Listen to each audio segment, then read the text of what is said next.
Bersyukur kita kepada Allah Subhanahu wa taala, bersalawat kita kepada Nabi Muhammad sallallahu alaihi wasallam.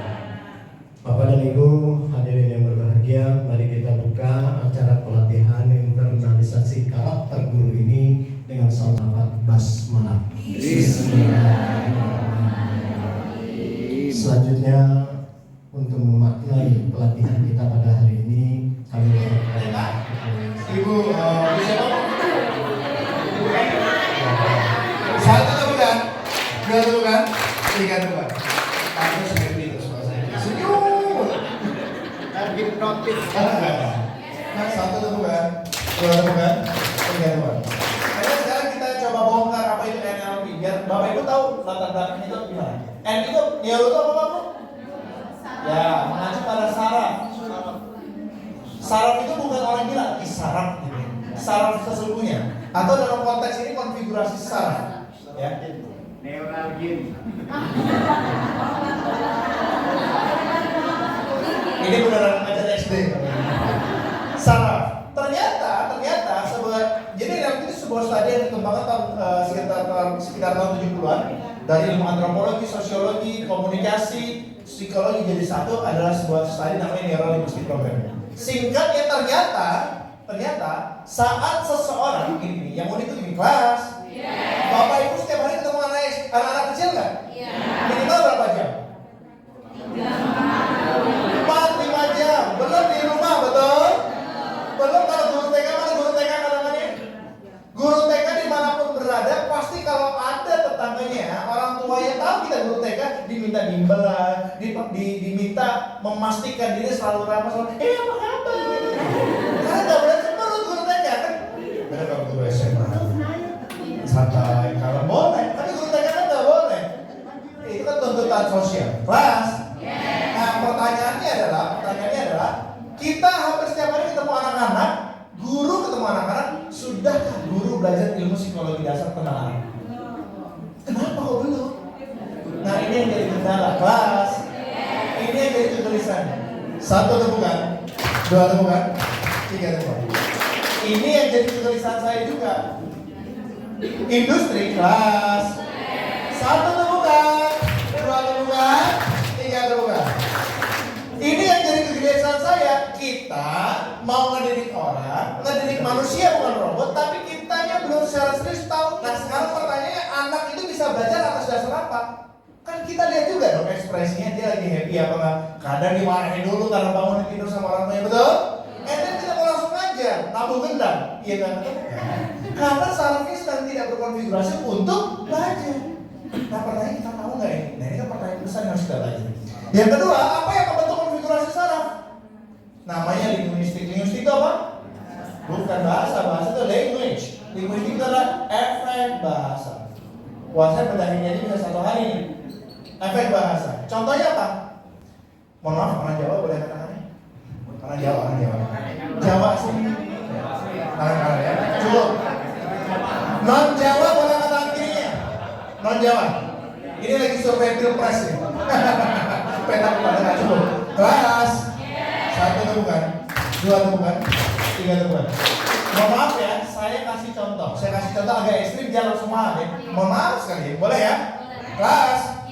Misalkan saya bilang gini di kelasnya, Pak Bu, asuh. Kira-kira perasaan yang orang Jawa gimana? Sakit hati Pak. Karena dari kecil tahu kata asuh itu adalah kata konotasi yang merendahkan, menghina, menjelekkan, dan kata umpatan. Tapi orang Jawa, mohon maaf, kelas. Tapi orang non-Jawa apakah nggak ngerti kata asuh? Ngerti, tapi tidak sesakit hati orang Jawa. Karena konfigurasi sarafnya berbeda. Kenapa berbeda? Karena bahasanya berbeda, efek bahasanya. Dari efek bahasa menuju konfigurasi itu ada namanya meaning. Apa meaning? Iya, ada proses pembuatan arti. Makanya berbeda. Beda saya ke Korea, kelas 2017 dan 19 yang Israel di Korea Selatan. Satu atau bukan? Dua atau bukan? Tiga atau bukan? 2000. Ya. Power Rus. Boleh tengok ke Bapak Mas Kuning, kita kasih Power Rus. Nah, kita kasih energi positif ya. Baik, satu atau bukan? Dua atau bukan? Tiga atau bukan? 2017 dan saya supaya ini paham saya kasih ilustrasi serupa dan saya suruh nyoba. Kalau orang Korea itu nyapa ngomongnya gimana? Annyeonghaseyo. Saya bilang karena kebanyakan orang Jawa biar paham nih di Korea itu dia biar ngerti apa efek masa. Coba ketemu kawan orang Korea bilangin asugoyo. Kira-kira orang Korea marah atau enggak? Kenapa enggak? Betul, karena dia nggak punya efeknya bahasa. Dan yang dia tangkap hanyalah nada. Ternyata beda nada itu beda arti.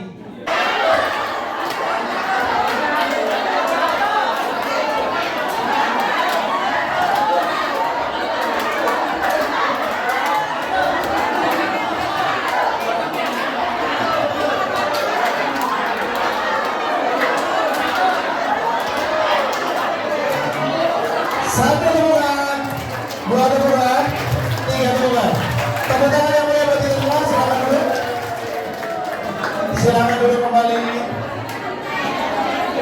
Wah. Ibu udah bu, udah, tenang bu, udah. Ya udah. Satu temukan, dua temukan, tiga temukan. Apa insight dari permainan barusan? Power us. Kata guru saya, kalau kita Bapak Ibu pernah coba tanya dalam diri Bapak Ibu sekalian, dalam 5 tahun terakhir adakah perubahan signifikan dalam hidup?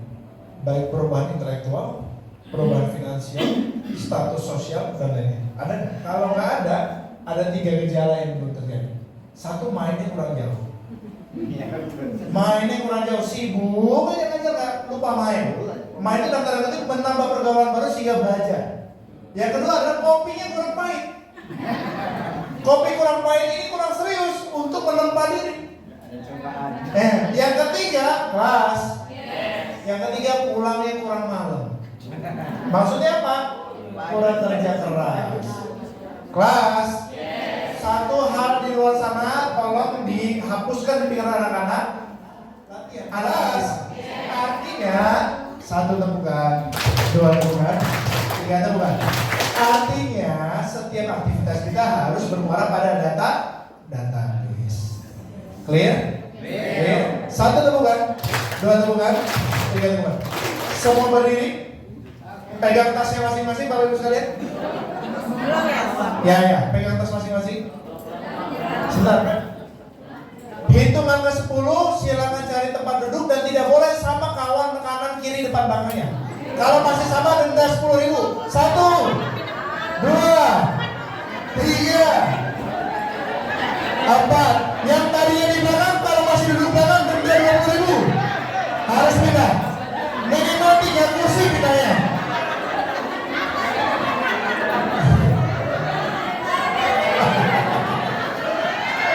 Waduh, hebohnya. 5 kilo ya kelas. Kita sepakatnya 5 kilo ya. Oke, coba angkat sekali lagi.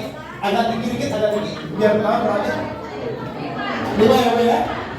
Taruh lagi. 1 temukan, 2 temukan, 3 temukan. Permainan akan saya mulai. Simulasi akan saya mulai.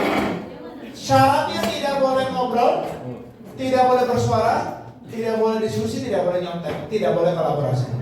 Paham? Jadi permainan ini sifatnya individualis. Nasib masing-masing. Ya, masing-masing. Saya lagi ya, tidak boleh ngobrol. Saya. Tapi karena keliling lapangan basket tadi, karena usia juga, ya saya tahu diri, Pak. Baik. Tepuk tangan yang berdiri semua. Pak, boleh dikasih yang berdiri, Pak? Boleh dikasih yang berdiri, Pak? Pak, Bapak kenapa masih berdiri? Kalau berdua. Luar biasa. Yang baik kepada Ibu Susi dipersilakan. Ya baik, terima kasih Abi. Kami dari kelompok 2, mata pelajarannya adalah PKN. Kami mengambil mata pelajaran PKN dengan pelajarannya adalah simbol-simbol sila dalam Pancasila. Filosofi yang kami ambil adalah karakteristik kurikulum merdeka dan yang proyek penguatan profil pelajar Pancasila yang fokus pada pengembangan kompetensi dan karakter siswa sesuai dengan Pancasila. Outputnya dari C3 mengurutkan simbol-simbol Pancasila sesuai dengan sila pada